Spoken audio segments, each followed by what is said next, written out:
हम सबका भगवान एक है, हम सबका धर्म एक है।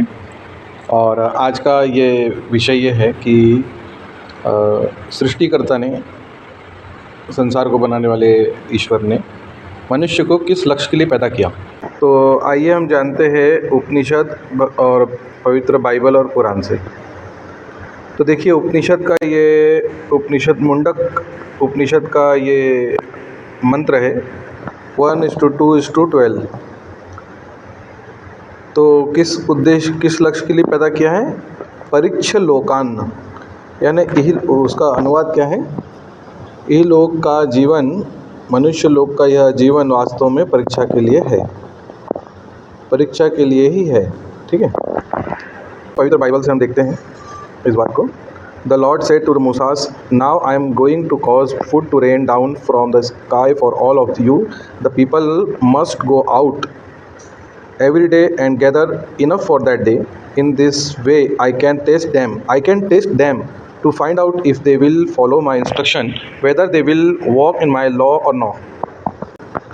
तो इसका जो भावार्थ है वो देखते हैं कि तब यह हुआ, यानी परमेश्वर ने मूसा से कहा, मैं आकाश से भोजन गिराऊंगा, वह भोजन तुम लोगों के खाने के लिए होगा। हर दिन लोग बाहर जाए और उस खाने की ज़रूरत के लिए भोजन इकट्ठा करें। मैं यह इसलिए करूँगा कि मैं देखूँ कि क्या लोग वही करेंगे जो मैं करने को कहूँगा। तो यहाँ पर भी ये बात स्पष्ट होती है बाइबल से भी कि मनुष्य को क्यों भेजा क्यों? क्योंकि परीक्षा लेना है। गॉड, ईश्वर क्या कर रहा है? परीक्षा ले रहा है मनुष्य की। ये बात बाइबल से स्पष्ट होती है। अब आइए देखते हैं कि पवित्र कुरान से क्या कहा गया है। ये 67 नंबर का अध्याय है, दूसरे नंबर का ये श्लोक है, यानी आयत है। तो आइए देखते हैं कि क्या कहा गया है। अल्लज़ी खलक़ल मौत वल हयात लियब्लुवकुम अय्युकुम अहसनु अमला वहुवल अज़ीज़ुल गफ़ूर। तो इसका जो अनुवाद है वो देखते हैं कि जिसने पैदा किया मृत्यु और जीवन को, ताकि तुम्हारी परीक्षा करे कि तुम में कर्म की दृष्टि से कौन सबसे उत्तम है, अच्छा है, वह प्रभुत्वशाली और बड़ा क्षमाशील है। तो यहाँ पे क्या क्या कहा गया है, थोड़ा सा गौर करेंगे।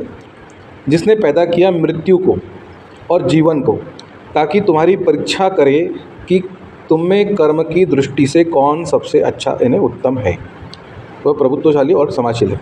तो कुरान के अंदर में बहुत ही साफ साफ शब्दों में बता दिया गया है कि मृत्यु और जीवन को आपकी परीक्षा करने के लिए पैदा किया गया है कि आप में कर्म की दृष्टि से कौन उत्तम है। तो ये संसार में हमको अच्छे कर्म करने चाहिए। और वो भी कर्म, देखिए, कर्म भी दो प्रकार के होते हैं।